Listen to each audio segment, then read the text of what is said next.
Hello everyone, this is a daily devotional video for February 2nd, 2017. I will tell you that fibromyalgia is making me really miserable today, so I'm not going to be reading with the same oomph I usually have.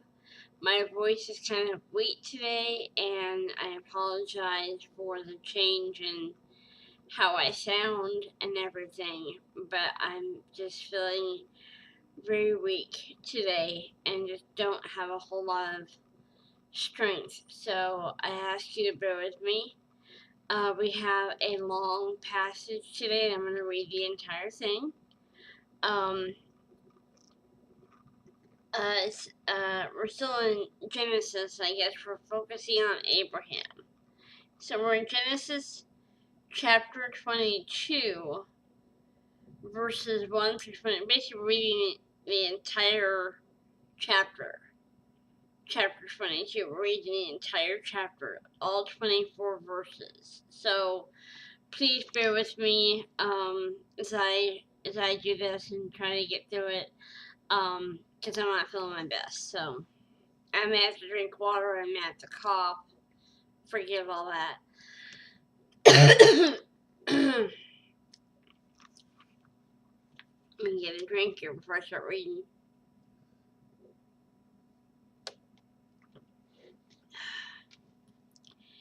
Now it came to pass, after these things, that God tested Abraham, and said to him, Abraham.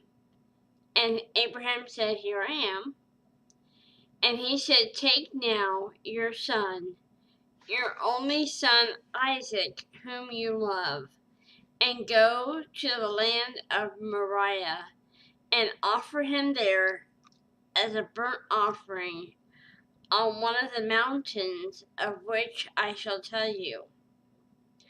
So Abraham rose early in the morning and saddled his donkey and took 2 of his young men with him and Isaac his son, and he split the wood for the burnt offering and arose and went to the place of which God had told him.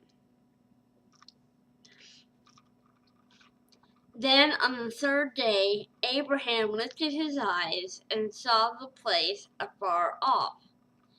And Abraham said to his young men, Stay here with the donkey.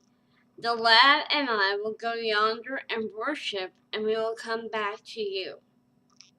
So Abraham took the wood of the burnt offering and laid it on Isaac his son, and he took the fire in his hand and a knife, and the 2 of them went together. But Isaac spoke to Abraham his father and said, My father. And he said, Here I am, my son. And he said, Look, the fire and the wood, but where is the lamb for a burnt offering? And Abraham said, My son, God will provide for himself the lamb for a burnt offering. And the 2 of them went together. Then they came to the place of which God had told him, and Abraham built an altar there, and placed the wood in order. And he bound Isaac his son, and laid him on the altar upon the wood. And Abraham stretched out his hand, and took the knife to slay his son. But the angel of the Lord called to him from heaven and said, Abraham, Abraham. And he said, Here I am. And he said, Do not lay your hand on the lad, or do anything to him. For now I know that you fear God, since you have not withheld your son, your only son, from me. Then Abraham lifted his eyes and looked, and there behind him was a ram caught in a thicket, which I think is like a bush, by his horns. So Abraham went and took the ram and offered it up for burnt offering instead of his son. And Abraham called the name of the place, "The Lord will provide," as it is called to this day. "In the mount of the Lord it shall be provided." Then the angel of the Lord called out to Abraham a second time out of heaven, and said, "By myself I have sworn, says the Lord, because you have done this thing, and have not withheld your son, your only son. In blessing I will bless you, and in multiplying I will multiply your descendants as the stars of the heaven and as the sand which is on the seashore. And your descendants shall possess the gate of their enemies. In your seed all the nations of the earth shall be blessed, because you have obeyed my voice." So Abraham returned to his young men, and they rose and went together to Beersheba, and Abraham dwelt at Beersheba. Now it came to pass after these things that it was told Abraham, saying, "Indeed, Milcah, I'm not sure how to pronounce it, Milcah,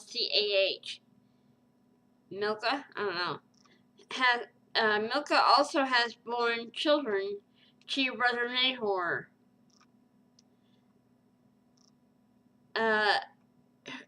Hoots his firstborn, Buz his brother, Kemuel the father of Aram, Chazed, Hazo, Pildash, Jidlaph, and Bethuel. And Bethuel begot Rebekah. These 8 Milcah bore to Nahor, Abraham's brother. His concubine, whose name was Reumah, also bore Teba, Gahem, Thahash, and Mecca. Wow. I got through it all. Okay. The title for today's devotional is Abraham's Test.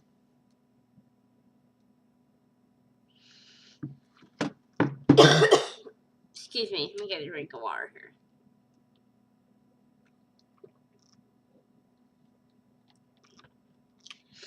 Abraham faced one of the greatest tests of obedience recorded in the Bible. God asked him to slay his son as an offering. It's hard to imagine the confusion and pain this request must have caused.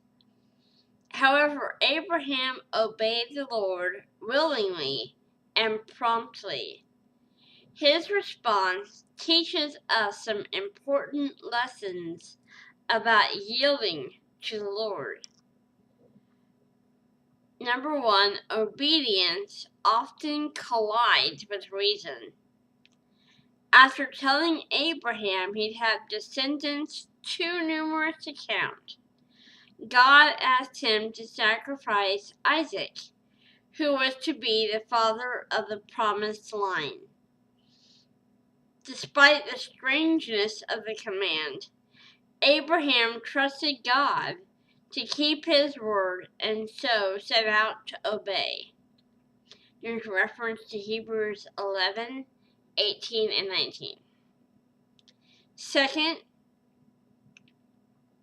obedience means leaving the consequences to God. Abraham had no idea how the promise could be fulfilled if Isaac was dead. But his words and actions indicate he believed in divine sovereignty. When Abraham took the boy to Mount Moriah, he told his servants, "I and the lad will go over there, and we will worship and return to you."